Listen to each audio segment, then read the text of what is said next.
سڵاتان لەبێتوام کاتتان باش بینەرانی خۆشەویستی تلڤیزیۆنی کۆمەڵە بە یارمەتی هاوڕێیانی هاوکارم لە خزمەتتانداین بۆ پێشکەشکردنی گەشتیاوڵەکانی سەرلەبانی ڕۆژی هەینی هەفتەی ڕەشەمەی 1403 هەتاوی. سەرەتا سەردێڕی گرنگترین هەواڵەکان.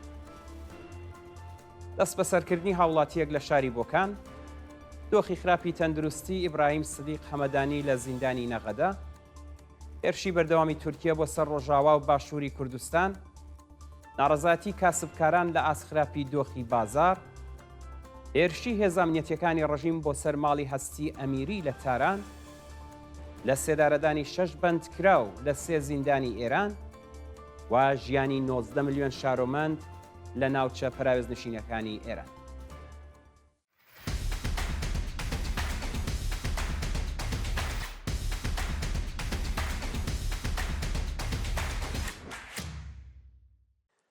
دەست بە سەرکردنی هاوڵاتیەک لە شاری بۆکان. ڕۆژی سێشەممە 14 ڕەشەمە هاوڵاتیەکی خەڵکی گوندی حاجیلەکی سەر بە شاری بۆکان بە ناوی پەیمان ئیسماعیلپور تەمەن 33 ساڵ لەلایەن هێزەکانی ڕژیمەوە دەست بەسەر کرا. ڕۆژی 25 خەرمانانی 1403 هەتاوی هێز ئەمنیەتیەکانی بۆکان هێرشیان کردوتە سەر ماڵی پەیمان ئیسماعیلپور و وێڕای پشکنینی ماڵەکەی ناوبراویان بەبێ بەڵگەی قەزایی و بە توندوتیژیەوە دەست بەسەر کردبوو.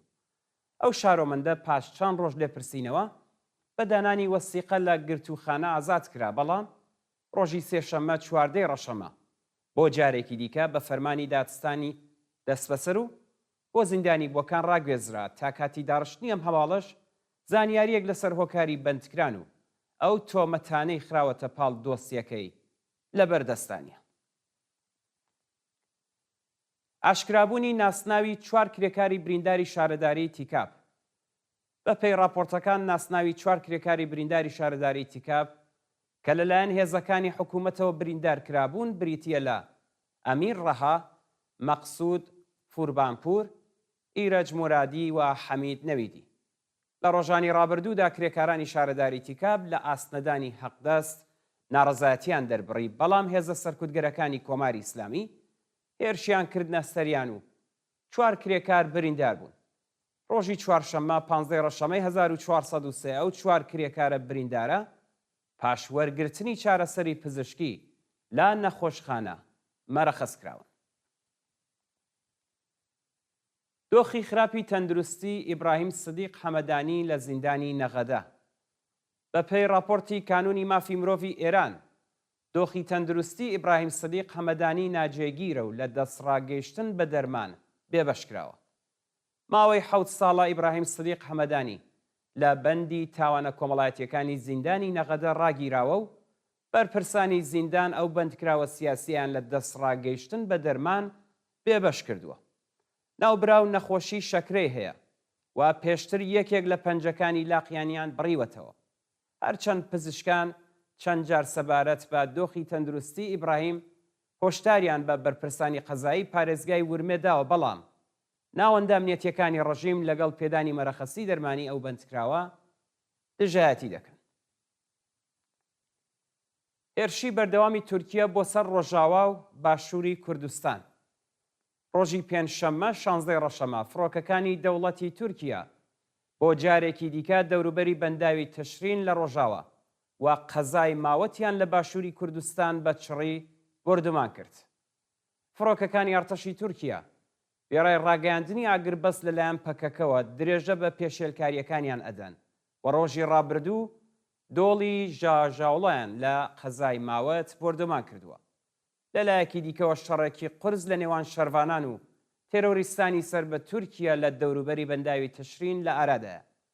هاوکات فڕۆکەکانی دەوڵەتی تورکیا ناوچەکەیان بردومان کردووە و فەرماندەکانی سووریای دموکراتیک دەڵێن 2 سەربازی تورکیا و 2 تێرۆریستی جیهادی لە تێک هەڵچوون لەگەڵ هێزەکانیان کوژراون و بریندار بوون.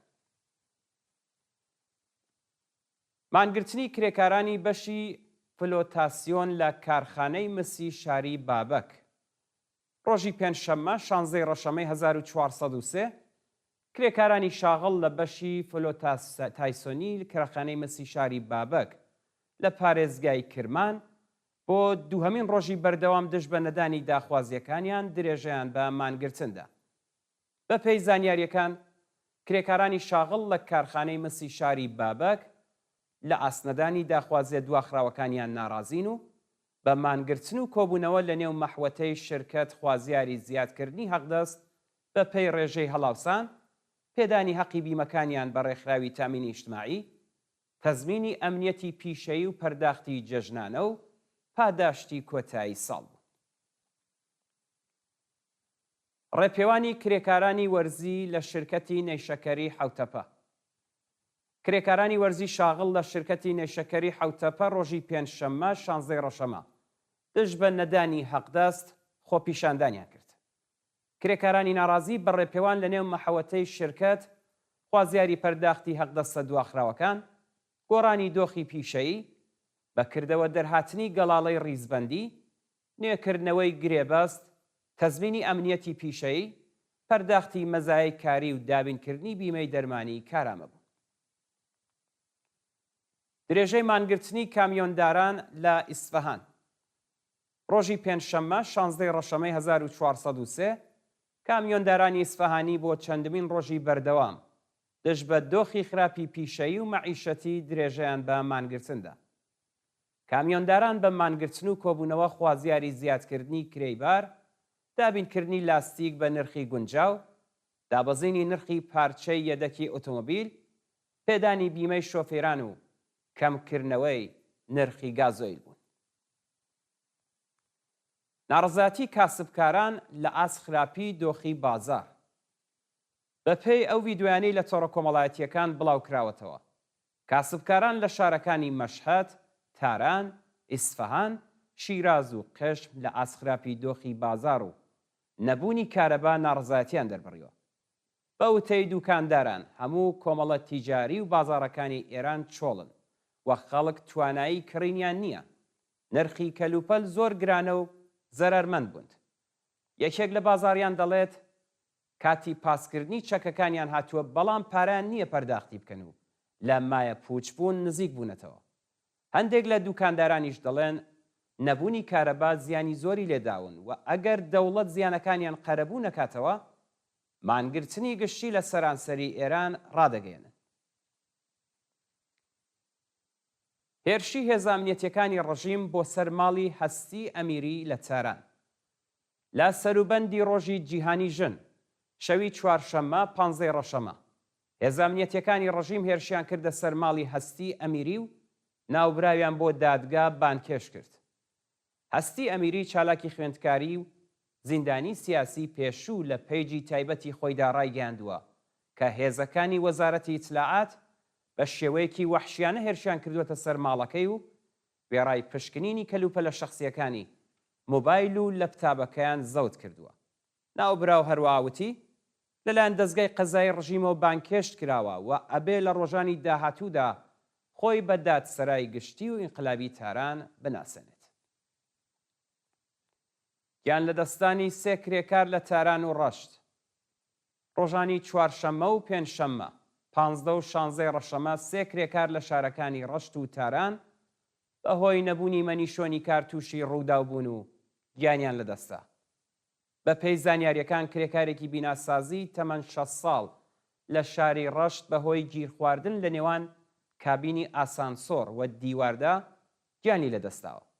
هەروە لە شاری تاران دوو کرێکاری بیناسازی لە کاتی کارکردندا بەهۆی بەربوونەوە لەسەر داربەست گیانیان بەخت کردووە. لە سێدارەدانی 6 بەندکراو لە 3 زیندانی ئێران.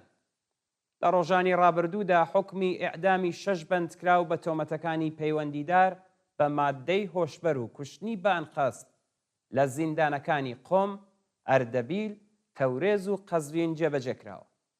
بە پێی راپۆرتی کانونی مافی مرۆڤی ئێران، ناسناوی ئەو 6 بەندکراوە بریتیە لە قاسم سەرایی، عەلی وەتەنخا تەمەن 27 ساڵ، حەسەن فەتحی تەمەن 36 ساڵ، ڕامین عەلایی تەمەن 33 ساڵ، محەممەد عێراقی تەمەن 26 ساڵ و ئیمان شکرۆڵڵازادە تەمەن 42 ساڵ. ژیانی 19 ملیۆن شارۆمەند لە ناوچە پەراوێزنشینەکانی ئێران. بە پێی ئاماری فەرمی بێهزیستی 19 ملیۆن شارۆمەند کە زۆربەیان ژنن لە ناوچە پەراوێزنشینەکانی ئێران ژیان بەسەرەبن. بەپێی راپۆرتی ڕێکخراوی بێزیستی زۆربەی ئەو ژنانە و منداڵەکانیان لەگەڵ هەژاری، نەخوێندەواری، تند و تیژی خێزانی و بێهیوایی بەرەڕوون و لە هەر جۆرە ئیمکاناتێکی دەرمانی و ڕفاهی بێبەشن. هەروەها ڕێژەی کارتۆنخەوی لە شارە گەورەکانی ئێران بە شێوەیەکی بەرچاو زیادی کردووە و بەشێکی زۆریان ژنانی کۆمەڵگان کە گیرۆدەی مادەی هۆشبەر بوون و تەمەنی کارتۆنخەوی بۆ 12 ساڵ دابەزیوە. دوا هەواڵمان سەبارەتە بە مانگرتنی کرێکارانی قەراردادی شاغڵ لە وزەخانەکانی باشووری هیندستان. ڕۆژی پێنجشەممە 16 ڕەشەمەی 1403 کرێکارانی قەراردادی شاغڵ لە وزەخانەکانی باشووری هیندستان بۆ چەندومین ڕۆژی بەردەوام دژ بە کەمی حەقدەست درێژیان بە مانگرتندا. ڕۆژی یەکشەممەی ئەم هەفتەیە 250 کرێکاری شاغڵ لە وزەخانەکانی باشووری هیندستان دژ بە کەمی حەقدەست دەستیان لە کار کێشاوەتەوە. ئێستا 1500 کرێکاری دیکە پەیوەست بەو مانگرتنە بوون و بە کۆبوونەوە لە شوێنی کارەکانیان خوازیاری زیادکردنی حەقدەست و مەزایە، هاوسان سازی حەقدەست لەگەڵ کرێکارانی دیکە، تەزمینی ئەمنیەتی پیشەیی، دابینکردنی ئیمکاناتی ڕفاهی و گۆڕانی دۆخی پیشەیی بوون. بەڵێزان و خۆشەویستان گەشتیاڵەکانی سەرلەبانیتان پێشکەشکرا. کاتێکی خۆش بۆ هەموو لای.